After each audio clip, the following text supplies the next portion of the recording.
Yeah, I also like Jordan when you said that I'm paraphrasing that just because in some religious documents or in some eyewitness reports or in some folklore tales, just because they're mentioning that some entity would suck blood or eat flesh, that doesn't mean it's necessarily a vampire. For example, I'm reminded in the Enochian tradition, as we were speaking, just came to my mind how it is described that these entities that came, right? And out of these entities, whom we call the fallen sons of God, came Nephilim.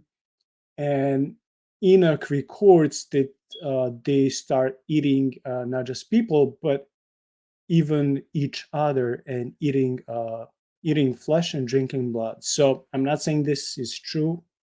No way I can know that, but I'm just saying how even if that happened, they were not vampires. So it's not only a vampire that would drink blood.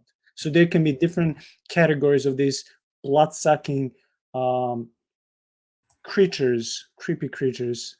So vampires are not the only one, but they're one of them, and probably the most famous one in contemporary times after the Enlightenment.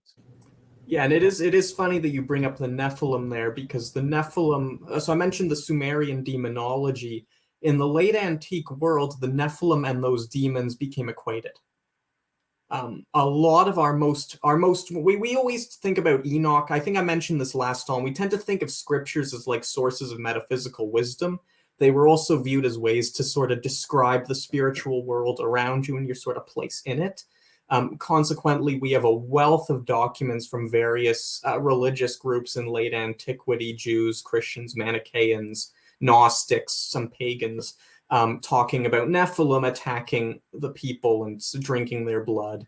And then, our main sources on here are like religious prayers or amulets, like "go away."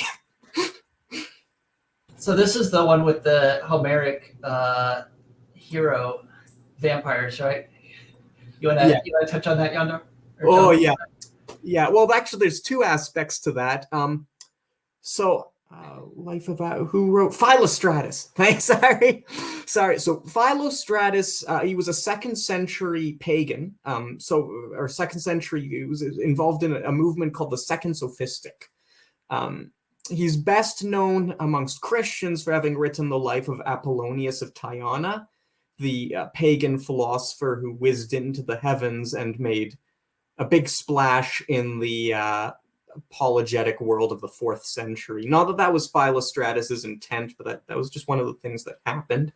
He also wrote 3 or 4 other documents that have come down to us. Collection of letters. I think it's a collection of letters.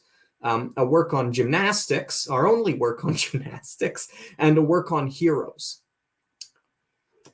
So one of the stories in Philostratus's Book of Heroes is it's 2nd century, possibly 1st century, but it was recorded pretty recently to when, or given to him, and it's this merchant who goes to the island where Achilles is buried.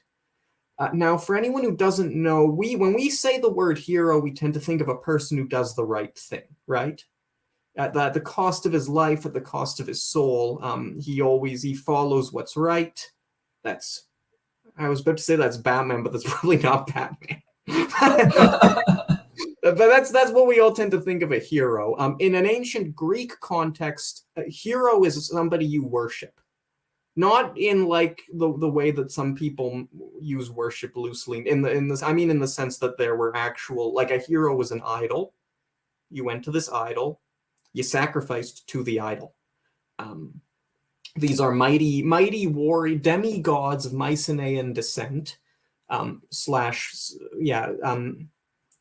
they were deified due to a certain form of what they viewed as theosis from their perspective. What we can get into, the Bible actually does talk about this vision of theosis, as did some other ancient pagan texts, but as you know, the Homeric view of theosis is infamously associated with a display of strength. The Greek word kleon or roar is the quintessential Homeric hero, right? He shows up roaring, waving his club and lion skin in the case of Hercules, and then he bashes everyone over the head. That's the Greek hero par excellence. So all this is just sort of cultural background to this interesting story in Philostratus, where this merchant goes to the island of Achilles. And he goes to sacrifice to the altar of Achilles at the island, being a good pagan. When along comes Achilles. What a surprise. What a shock. But, you know, this is the pagan world. Gods walk on the earth. So they go out to dinner, as one does. They go out to dinner, and Achilles asks him to bring him a certain woman because he wants to marry her. So far, so good. He mentions the woman is a descendant of, it's either Helen or Polyxena of Troy. I'm not giving you guys the verbatim recount of this story here. I'm sorry. You can track it down later. It's a very famous account. It's as I said, Philostratus's Heroicus. It's also in William Hanson's Greek and Roman folk tales and legends.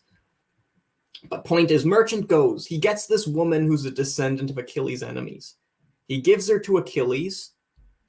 He leaves. As he's leaving the island, he sees Achilles ripping the woman to pieces with his bare hands. So when I say that, like, in late antiquity, the Nephilim, or the heroes, became associated with vampirism, with parasitizing human beings for their own immortality and glory, I'm not giving you like some Jewish anti-pagan polemic here.